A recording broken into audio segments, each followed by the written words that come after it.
겠습니다. 히브리서 12장 1절로 2절 말씀입니다.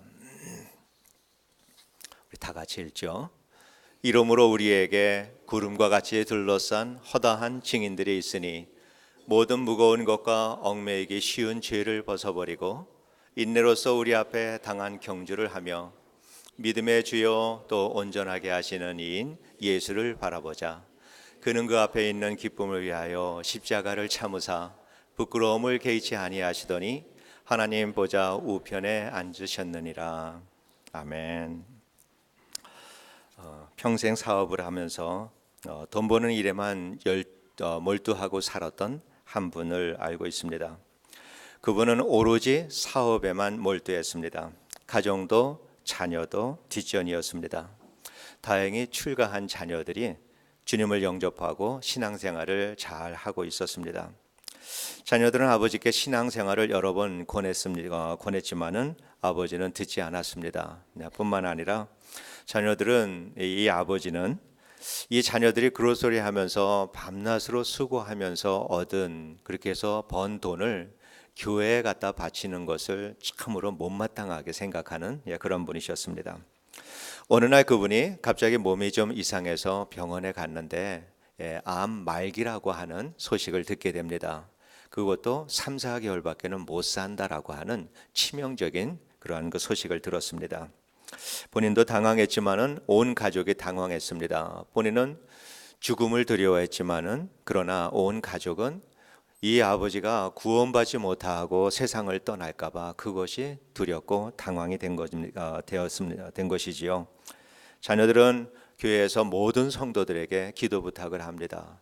그래서 성도들이 기도하고 자녀들이 기도하고 목사님은 거의 매일 병원에 다니면서 이분에게 복음을 전합니다. 그럼에도 불구하고 이분의 마음은 요지부동입니다. 전혀 변함이 없습니다. 그런데 돌아가시기 전에 한 열흘 정도 남기고 이분의 마음이 변하기 시작을 합니다. 기적이 일어났습니다. 어떠한 그렇게도 차가웠던 마음이 녹아지기 시작을 하고 주님의 십자가의 사랑을 체험하기 시작을 합니다. 은혜가 충만하다 보니까 그동안에 병색으로 짙었고 거무죽죽했던 그분의 얼굴이 환하게 변하기 시작을 합니다. 주님의 그 사랑 앞에서 뜨거운 눈물을 흘리고 일평생 살아온 자기의 죄를 회개하기 시작을 합니다. 그러면서 병원에서 만나는 사람들마다 전도하기 시작을 합니다. 이제 세상에서 살아갈 시간이 얼마 남지 않았는데 그 하나님 앞에 서기 전까지 부지런히 자기가 만난 하나님을 전하기 시작을 합니다. 눈물로 예수를 믿으라고 정말 그 진심을 가지고 복음을 전했습니다. 그리고 그분이 가지고 있었던 8,000불 정도로 기억을 하는데 그 돈을 교회에다가 헌금을 하면서 성경을 사서 하나님을 알지 못하는 사람에게 나눠주라고 복음을 전해달라고 그렇게 부탁을 하셨습니다. 80평생이 넘도록 오직 한 가지 재물을 모으는 일에만 몰두하고 사셨던 이분, 그 재물만 바라보고 사셨는데 돌아가시기 그 열흘 정도의 그 시간 동안 그 시간에 예수만 바라보며 살다가 세상을 떠나셨습니다. 그 시간밖에 예수님의 사랑과 은혜를 경험하지 못한 것을 생각하면 아쉽지만은 그러나 그의 인생이 예수님을 만나고 세상을 떠났다라고 하는 것이 얼마나 다행한 일인지 모르겠습니다. 사람들은 누구나 다 행복하기 원합니다.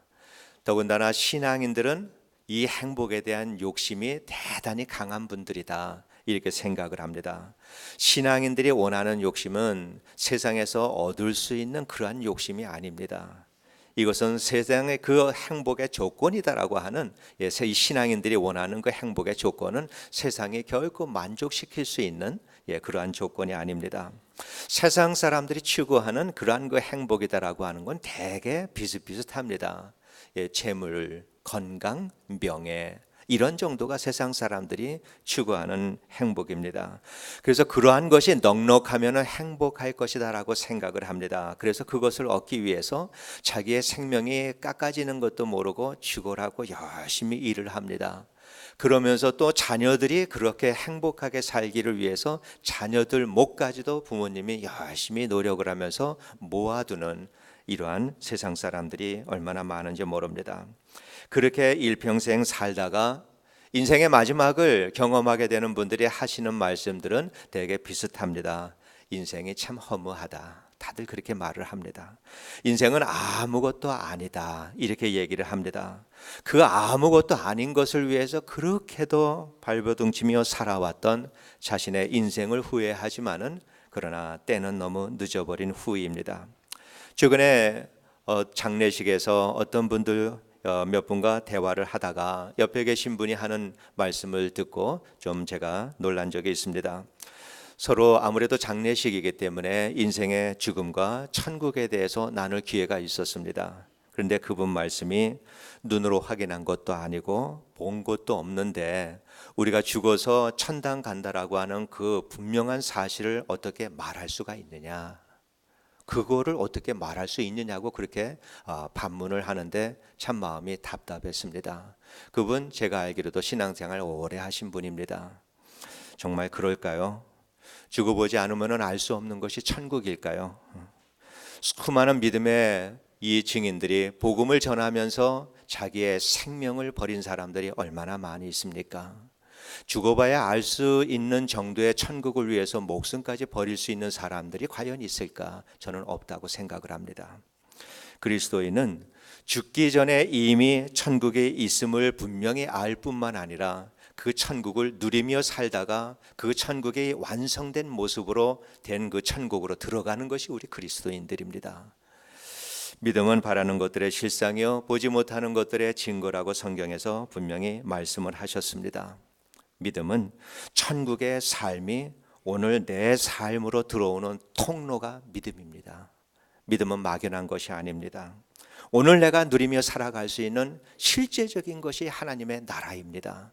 우리는 그 하나님의 나라에 대해서 확신을 가지고, 그리고 뿐만 아니라 온전한 하나님의 나라를 누릴 만한 믿음이 없다 하더라도 우리는 적은 믿음 가지고 하나님의 나라를 이 땅에서도 누리며 살아가고, 이것이 완성된 모습이 우리가 이 세상을 살다가 우리 하나님 나라에 간 그때 완성된 모습이 오늘 내가 누리는 것에 비해서 그것을 우리가 바라보며 살아가는 것이 소망의 믿음이다, 그렇게 생각을 합니다. 히브리서 11장을 우리는 믿음장이다라고 그렇게 별명을 붙였습니다. 그럴 정도로 보물과 같은 것이 히브리서 11장입니다. 이 11장은 그리스도인이 믿음으로 사는 것이 무엇인지에 대해서 말씀을 합니다. 11장에는 구약에서 등장하는 많은 믿음의 위인들이 등장을 하고 있습니다. 믿음은 어떤 능력을 나타내는 것이 아니라 어떤 능력을 나타내기 위해서 하나님께서 먼저 주시는 선물이다, 이렇게 우리가 이해를 할 수 있습니다. 그래서 그 사람의 삶 속에서 그의 믿음대로 어떤 일이 일어나게 하는 것, 이것이 믿음이다라고 이해할 수가 있습니다. 주님께서 나사로가 죽었을 때 나사로의 마을로 갔습니다. 그리고 나사로의 누이 마르다에게 주님께서 질문을 하십니다. 나는 부활이요 생명이니 나를 믿는 자는 죽어도 살겠고 무릇 살아서 나를 믿는 자는 영원히 죽지 아니하리니 네가 믿느냐, 이렇게 질문을 하십니다.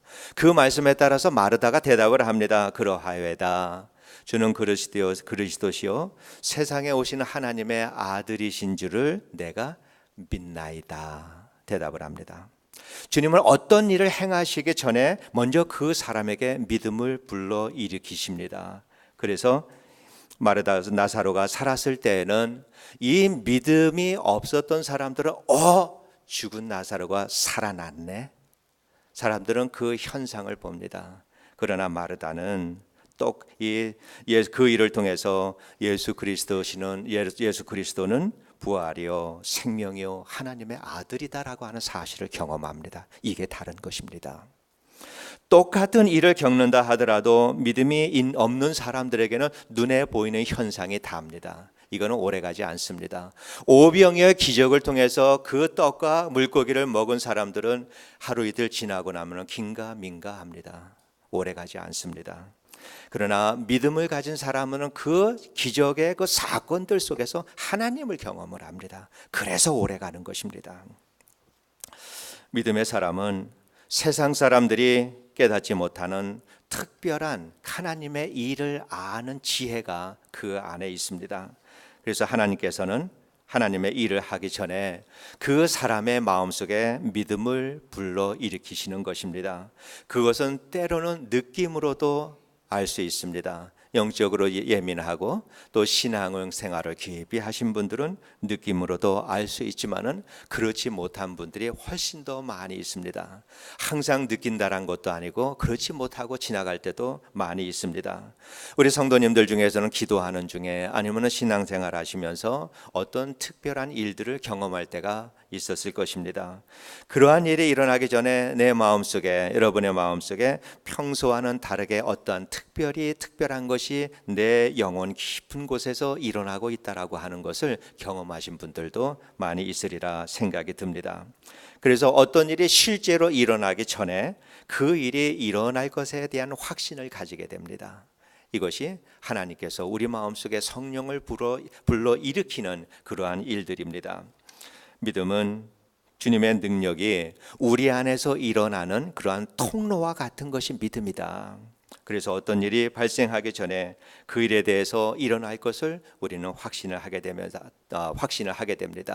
이러한 일들을 우리가 반복하고 살아가면서 우리는 담대함이 마음에 쌓이기 시작을 합니다. 그래, 말씀에 내가 의지하고 살아야지.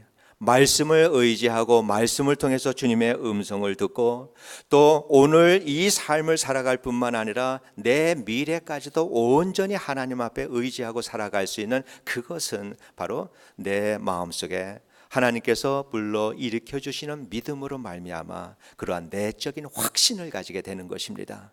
이러한 영적인 경험이 쌓여갈수록 우리는 세상을 담대하게 살아갑니다. 그리고 하나님의 말씀이 틀림없이 이루어질 것을 우리는 확신하고 살아갑니다. 이전까지 내 평생에 한 번도 일어나지 않았던 일이라 하더라도 그 일이 하나님께서 내적 확신을 주실 때 그 일이 내 안에서 일어난다라고 하는 확신을 우리는 가질 수가 있게 됩니다. 어떠한 특정한 것을 말하는 것이 아니라 하나님이 일하시는 보편적인 방식입니다. 그것이 우리가 믿음의 삶을 살아가는 방식입니다. 그래서 하나님께서는 왜 그렇게 하실까?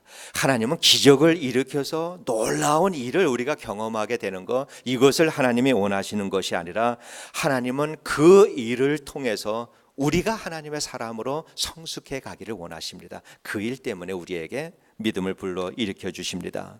또한 우리에게 믿음을 불러 일으켜 주셔서 우리가 이 땅에 살아가면서 하나님의 나라의 것을 누리며 살기를 원합니다. 믿음이 장성해진다라고 하는 그 말씀은 더욱더 많은 하나님의 나라, 풍성한 하나님의 나라를 이 땅에서 누리며 살아가는 것을 우리는 믿음이 장성해진다라고 표현할 수가 있습니다. 성경은 구름같이 둘러싼 허다한 믿음으로 산 증인들이 있다라고 그렇게 말씀을 합니다. 그들의 그러한 그 삶을 통해서 오늘 우리가 예수를 믿게 된 것입니다. 그 증인들이 허다하게 많다라고 하는 그 말씀 속에서는 우리가 이 시대의 믿음의 역사를 다음 시대에 넘겨줘야 될 사명과 책임도 우리 안에 있다라고 하는 것이 그 말씀 속에 들어있는 말씀입니다. 그래서 우리도 믿음의 역사가 우리를 통해서 다음 세대에 넘어가서 그들도 우리를 보면서 허다한 믿음의 증인들이다라고 말할 수 있는 그 자리에 우리도 서 있어야 합니다. 그러기 위해서는 우리는 무거운 것과 얽매이기 쉬한 죄를 우리는 벗어버려야 합니다. 그러면서 우리 눈앞에 놓여진 이러한 그 인생의 그 경주를 우리는 믿음을 가지고 해야 합니다. 무거운 것과 또 얽매이기 쉬운 것, 이것은 어찌 보면은 우리들의 표현으로 하면은 하드웨어와 소프트웨어 같은 것이다. 저는 그렇게 쉽게 기억하기 위해서 생각을 해봤습니다.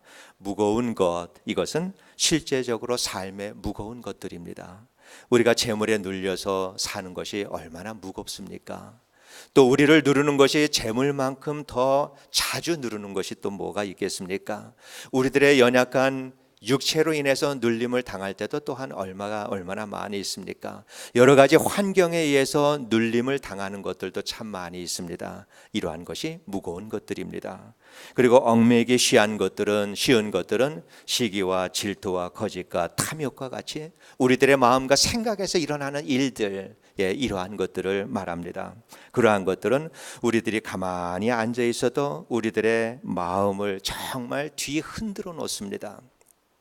우리들의 주변의 모든 것들은 참으로 잠잠한데, 그리고 조용한데, 이러한 그 얽매이기 쉬운 죄에 우리가 매이게 되게 되면은 우리의 마음속에서는 폭풍우가 일어나는 것들 우리는 많이 경험을 합니다.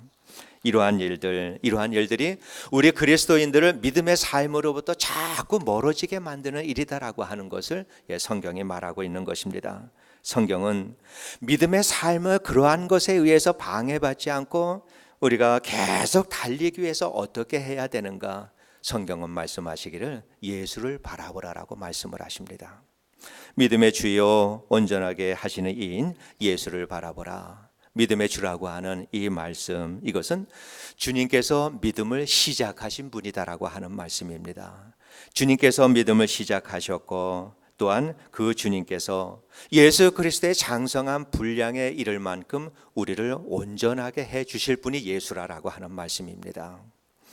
그리고 믿음은 예수님으로부터 나오고 예수님만큼 자라야 하고, 그렇기 때문에 이 믿음은 예수님이 가져오셨던 믿음의 깊이와 크기 우리는 비교할 수 없을 만큼 그거는 큰 것이지만은, 그러나 그 믿음의 성격이나 또 믿음의 역할은 동일한 것이어야 된다. 그분이 가지셨던 믿음과 우리가 가지고 있는 믿음은 같은 것이어야 된다라고 하는 것입니다.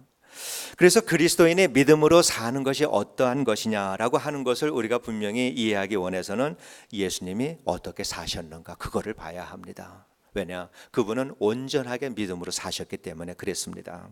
주님이 어떻게 사셨는지 그런 성경에서 말씀을 하고 있습니다.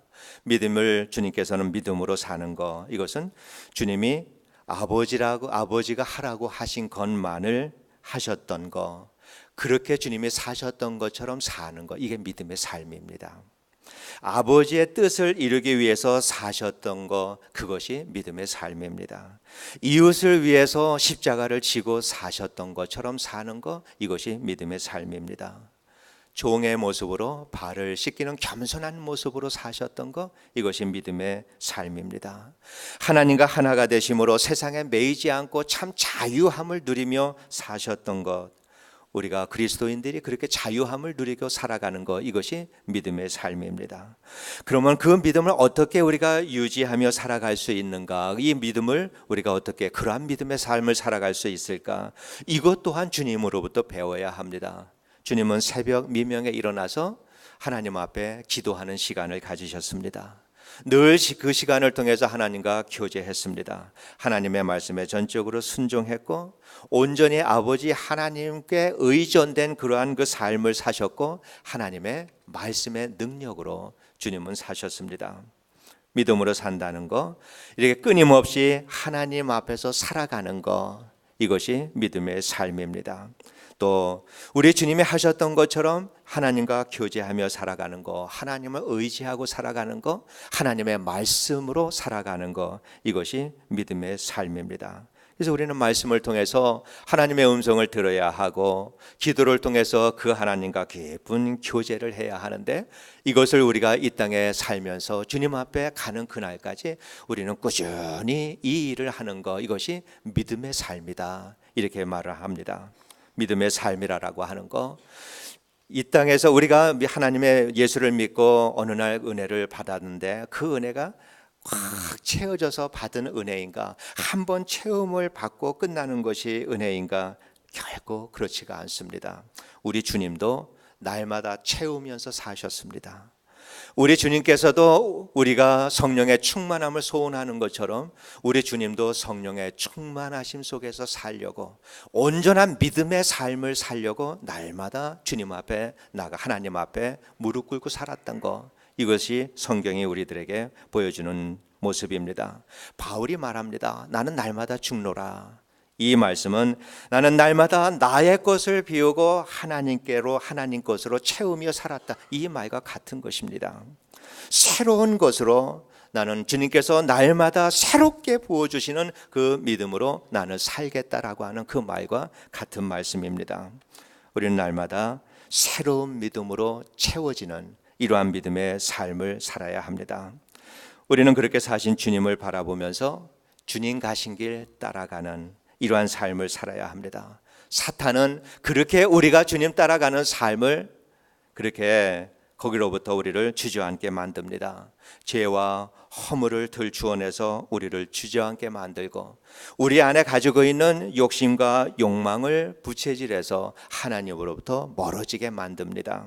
그러나 우리 주님은 우리를 위하여서 우리의 죄와 모든 허물을 용서해 주시기 위해서 그것이 어떠한 것이든지 어떠한 죄와 허물이든지 주님께서는 우리를 용서해 주시기 위해서 십자가 고난을 당하시고 우리의 모든 드러난 모든 수치를 다 가려주시기 위해서 우리 주님께서는 수많은 사람들이 보는 앞에서 벌거벗기우신 채로 십자가에 달려 죽으셨습니다. 우리를 위해서 그렇게 하셨습니다. 우리를 거룩하고 흠없고 책망받을 것이 없는 아름다운 신앙인으로 주님께서 만드시기 위해서 우리가 아직 죄인 되었을 때, 우리가 아직 주님이 주님이신 줄을 그 존재조차도 알지 못했을 때 우리 주님께서는 우리를 위해서 그 일을 담당을 해 주셨습니다. 그 이후에 십자가에서 주님께서 승리하신 이후에 아무도 주님이 하시는 일을 방해하거나 거역할 수가 없습니다. 그 일을 위해서 주님은 다시 세상에 오시기 전까지 승리의 면류관을 쓰시고 하나님 우편에 앉아 계심으로 성령을 통해서 주를 의지하고 주님을 바라보는 모든 성도들에게 믿음으로 승리하게 해주십니다. 그분이 그래서 주님 하나님 오른편에 면류관을 쓰시고 앉아 계신다, 그렇게 저는 믿습니다. 그래서 우리는 그 사실을 믿으면서 주 안에서 자라야 하고 하나님을 즐거워하고 하나님의 나라가 우리 안에서 확장되는 것을 그렇게 기쁨으로 여기며 살아가야 합니다.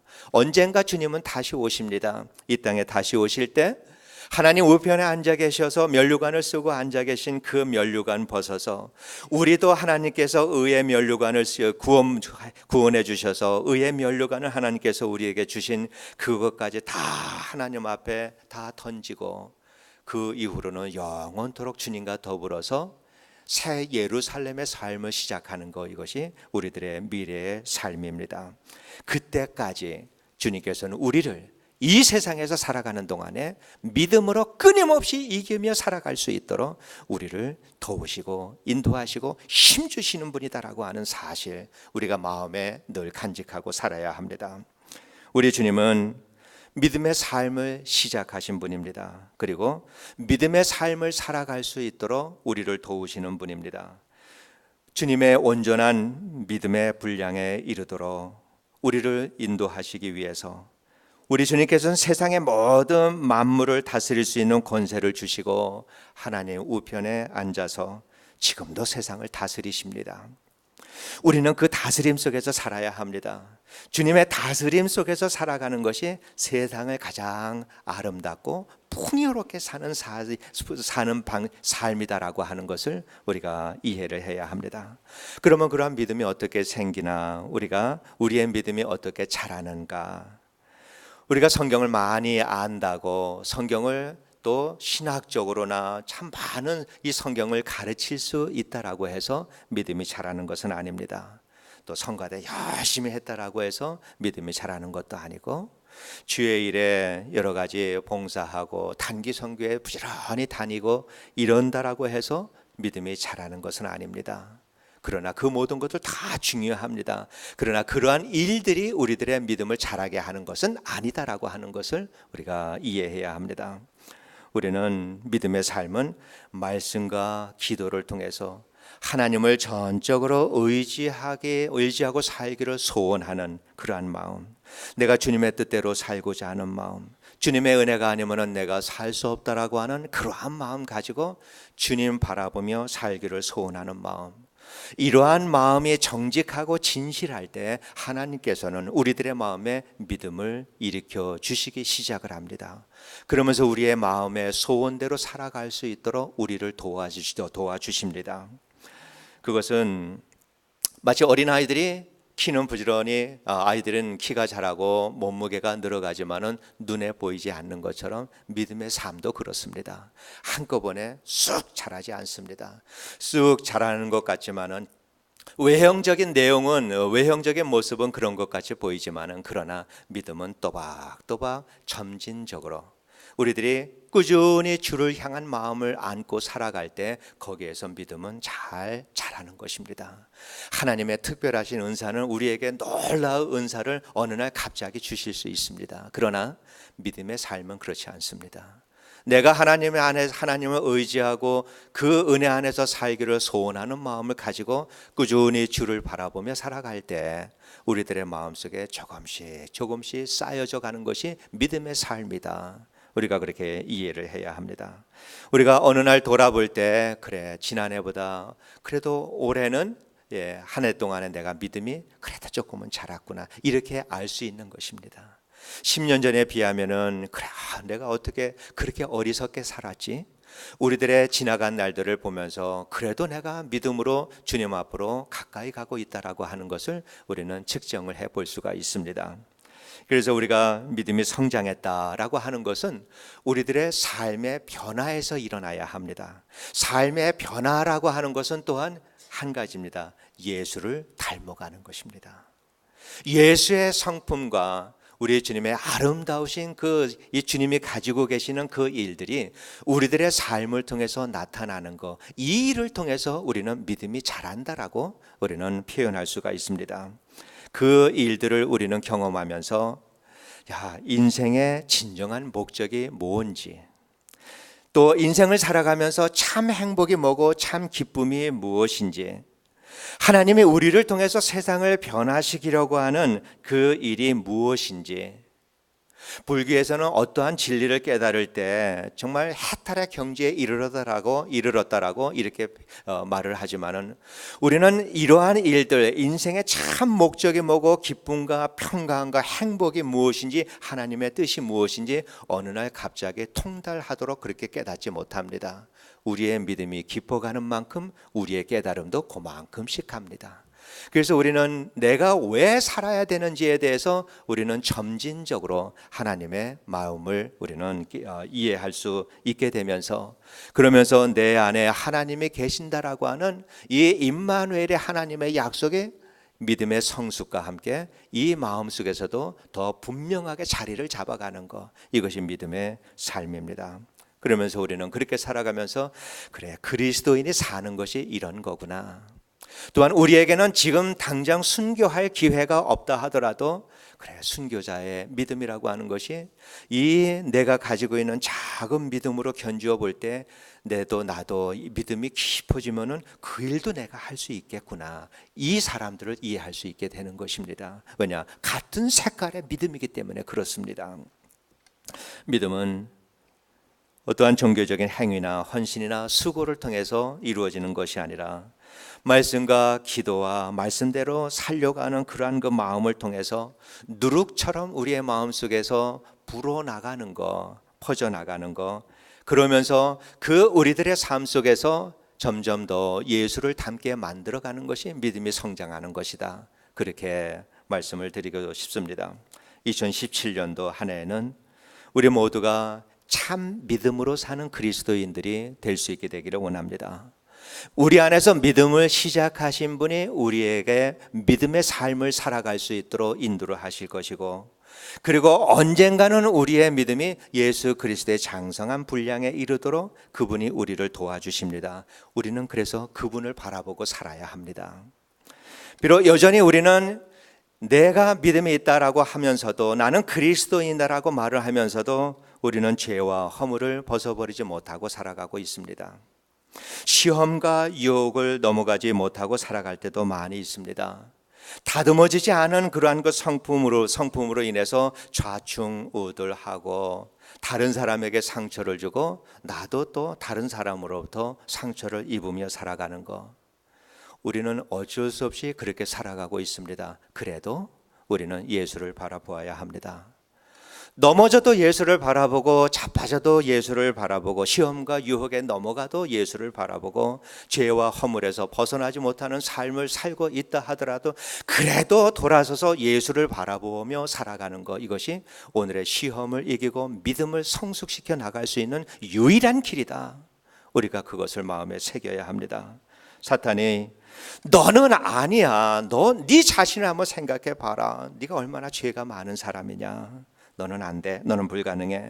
끊임없이 우리를 사탄은 우리를 예수로부터 떼어놓으려고 하지만은 우리는 그 속삭임에 넘어갈 것이 아니라 그러한 상황 속에서도 우리는 예수를 바라보아야 합니다. 주님은 그러한 우리를 위해서 십자가의 고난을 참으시고 부끄러움을 개의치 하지 않으시고 모든 사람들이 보는 앞에서 벌거벗은 채로 십자가에 달려 죽으셨습니다. 주님은 그렇게 가시면서 그 앞에 있는 즐거움을 위해서 십자가를 지셨다, 십자가를 참으셨다, 그렇게 말씀을 하십니다. 그 즐거움이 무엇일까? 주님 앞에서는 부활이라고 하는 아름다운 그러한 그 결과가 있어서 그것을 바라보며 즐거워하셨을까? 하나님 보좌 옆에 앉는 그 영광스러운 모습으로 인해서 그 즐거움을 참으셨을까? 한참 묵상을 했습니다. 못다함에 즐거움을 무엇이 우리 주님의 그 십자가의 고난, 이것에 대한 다 참을 수 있을 만큼 즐거운 것이 무엇이었을까? 십자가 죽음을 통해서 구원받을 죄인들을 바라보는 그 즐거움이셨습니다. 주님은 그 즐거움 때문에 참을 수 있었습니다. 영원히 죽을 수밖에 없는 이러한 그 길을 가는 죄인들이 우리 영원한 생명의 길로 인도함을 받고 주님께로 돌아오는 그 사람들을 바라보는 그 즐거움이었습니다. 아버지 하나님의 그 소원, 한 영혼도 이 사탄의 손에 넘겨지기 원치 않으시는 아버지 하나님의 소원이 자신의 십자가의 죽음을 통해서 이루어지는 것을 바라보는, 이것이야말로 십자가의 모든 고난과 수치를 참으신 우리 주님이 가지셨던 즐거움이다. 저는 그렇게 생각을 합니다. 지금도 우리는 여전히 죄 가운데 살아가고 있습니다. 우리는 죄와 허물 가운데 살아가고 있습니다. 그러나 그럼에도 불구하고 우리는 그래도 주님께서 적은 믿음을 우리의 마음속에 심어주셔서 우리는 그래도 그 길에서 돌이켜서 주님 앞으로 주님을 부르며 돌아가게 됩니다. 이렇게 돌아가는 우리들의 모습을 보는 것이 주님의 즐거움입니다. 그 일을 위해서, 바로 우리를 위해서 십자가의 고난과 부끄러움을 개의치 않고 십자가를 지셨습니다.